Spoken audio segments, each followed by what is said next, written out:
KEAM rank പട്ടികയിൽ ഇന്ന് നിർണായകമാണ്. പട്ടിക റദ്ദാക്കിയതിനെതിരായ അപ്പീൽ ഹൈക്കോടതി ഡിവിഷൻ ബെഞ്ച് ഇന്ന് പരിഗണിക്കും. വിധിയിൽ പിഴവുണ്ടെന്നാണ് സർക്കാരിന്റെ വാദം. വിഷയം ഇന്ന് ചേരുന്ന മന്ത്രിസഭാ യോഗവും ചർച്ച ചെയ്യും. തീരുമാനം എന്താകുമെന്ന ആശങ്കയിലാണ് കേരള സിലബസിൽ പഠിച്ച വിദ്യാർത്ഥികൾ. ഏതെങ്കിലും തരത്തിൽ മാറ്റം വന്നാൽ ഈ ആദ്യ റാങ്ക് കിട്ടിയ ആളുകളെല്ലാം താഴെ പോവും, താഴെ കിടക്കുന്ന ആളുകളൊക്കെ മുകളിൽ വരുന്ന സാഹചര്യം ഉണ്ടാവും. അവസാന നിമിഷത്തിലെ ഈ കുഴഞ്ഞുമറിച്ചിൽ വിദ്യാർത്ഥികൾക്ക് വലിയ ബുദ്ധിമുട്ടുണ്ടാക്കുന്നുണ്ട്. അർജുൻ മട്ടന്നൂരോട് കൂടുതൽ വിവരങ്ങളുമായി. അർജുൻ, ഈ കീം പരീക്ഷാഫലം റദ്ദാക്കിയത് ഒട്ടേറെ വിദ്യാർത്ഥികൾക്ക്, പ്രത്യേകിച്ച് കേരള സിലബസിൽ പഠിച്ചു വന്ന വിദ്യാർത്ഥികൾക്ക് ആശങ്കയുണ്ടാക്കുന്നുണ്ട്. റാങ്ക് ലിസ്റ്റിൽ മാറ്റം വന്നാൽ ആദ്യ ടോപ്പിൽ കിടന്ന ആളുകളെല്ലാം അവസാനം വരികയും അവസാനവും ഇടയിലും ഒക്കെ ഉണ്ടായിരുന്നവർ ആദ്യ പട്ടികയിൽ ഇടം പിടിക്കുകയൊക്കെ ചെയ്യുന്ന സ്ഥിതിവിശേഷം ഉണ്ടാവും. പലർക്കും വല്ലാത്ത ടെൻഷനാണ്. ഇന്നലെ രാത്രിയൊന്നും പല വിദ്യാർത്ഥികളും കാര്യമായിട്ട് കിടന്ന് ഉറങ്ങിയിട്ടില്ല. വല്ലാത്ത സ്ട്രെസ്സും ടെൻഷനും അനുഭവപ്പെടുന്നു എന്നൊക്കെ നമുക്ക് മെസ്സേജ് അയക്കുന്നുണ്ടായിരുന്നു. ആശങ്കയിലാണ് വിദ്യാർത്ഥികളും രക്ഷിതാക്കളും, അല്ലേ? തീർച്ചയായും അരുങ്ങുമാർ, വലിയ ആശങ്കയിൽ തന്നെയാണ് വിദ്യാർത്ഥികളും രക്ഷിതാക്കളും. പ്രവേശന നടപടികൾ ആരംഭിക്കാൻ ദിവസങ്ങൾ മാത്രം ബാക്കി നിൽക്കുമ്പോഴാണ് ഇത്തരത്തിൽ കോടതിയുടെ ഇടപെടൽ ഉണ്ടായിരിക്കുന്നത്. ഇതിൽ കോടതി ഇന്നലെ സിംഗിൾ ബെഞ്ച്, DK സിംഗ് അധ്യക്ഷനായ സിംഗിൾ ബെഞ്ച് ഈ റാങ്ക് പട്ടിക പൂർണ്ണമായും റദ്ദാക്കിയതിന് തൊട്ടു പിന്നാലെ തന്നെ സർക്കാർ ഡിവിഷൻ ബെഞ്ചിനെ സമീപിക്കാനുള്ള ഒരു കാരണവും ഇതുതന്നെയാണ്. സർക്കാരും വലിയ നിയമ സാങ്കേതിക കുരുക്കിലേക്കാണ് പോകുന്നത്.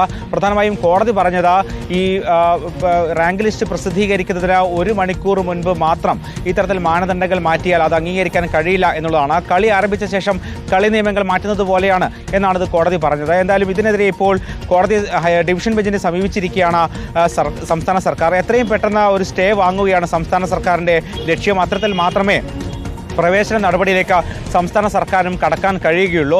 ഇതിൽ ഒരു CBSE കേരള സിലബസ് വിദ്യാർത്ഥികൾക്ക് ഒരു ഏകീകരണം എന്ന നിലയിൽ മാത്രമാണ് ഇത്തരമൊരു മാനദണ്ഡം നടത്തിയത്. കഴിഞ്ഞ കുറേ വർഷമായുള്ളൊരു പരാതിയാണ്. പ്രധാനമായും പലപ്പോഴും ഈ കീം പരീക്ഷാഫലം വരുമ്പോൾ CBSE വിദ്യാർത്ഥികളെക്കാൾ ഏതാണ്ട് 15ഓ 20ഓ മാർക്കുകൾ പിന്നിൽ മാത്രമാണ് ഈ കേരള സിലബസിലുള്ള പഠിച്ചവർ വരുന്നത്.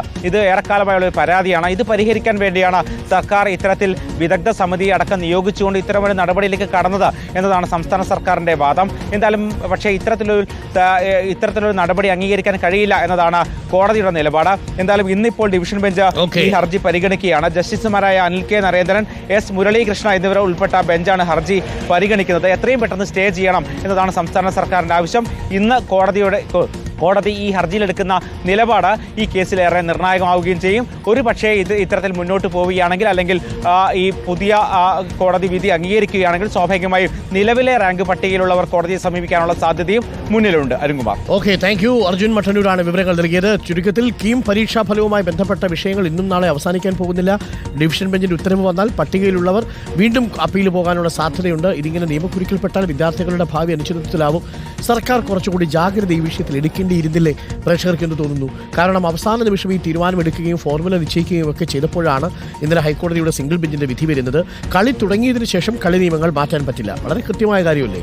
പ്രോസ്പെക്ടസ് അവസാന നിമിഷം മാറ്റുന്നത് ശരിയാണോ എന്നുള്ളതാണ് കോടതി ചോദിച്ച ചോദ്യം. അതിലെ ഫോർമുല നേരത്തെ തീരുമാനിക്കേണ്ടിയിരുന്നു നോട്ടിഫിക്കേഷൻ വരുമ്പോൾ തന്നെ. യഥാർത്ഥത്തിൽ അതാണ് നിയമപരമായി നിലനിൽക്കുക. ഇനിയിപ്പോൾ ഡിവിഷൻ ബെഞ്ചിന്റെ വിധി എന്താണ് എന്നുള്ളതാണ് നമ്മൾ കാത്തിരിക്കുന്നത്. കേരള സിലബസിൽ പരീക്ഷ എഴുതിയ ഒട്ടേറെ വിദ്യാർത്ഥികൾ ആശങ്കയിലാണ്. പലരും ഇന്നലെ രാത്രി ഒന്നും ഉറങ്ങിയിട്ടില്ല. എന്താവും എന്നുള്ളൊരു ആശങ്കയിലാണ്. 1ാം റാങ്ക് കിട്ടിയ കുട്ടിക്ക് സ്വാഭാവികമായിട്ടും 1ാം റാങ്കിൽ തന്നെ തുടരാൻ കഴിയുമെന്നൊരു ആശങ്കയുണ്ട്. അവരൊക്കെ 10, 12 റാങ്കിലേക്കോ ഒരുപക്ഷെ ആദ്യത്തെ 100ൽ നിന്ന് പുറത്താവുകയൊക്കെ ചെയ്യുന്ന സാഹചര്യം ഉണ്ടായേക്കാം. ഒരുപക്ഷെ തിരിച്ചാണ് വരുന്നതെങ്കിൽ നമുക്ക് കാത്തിരുന്ന് കാണാം.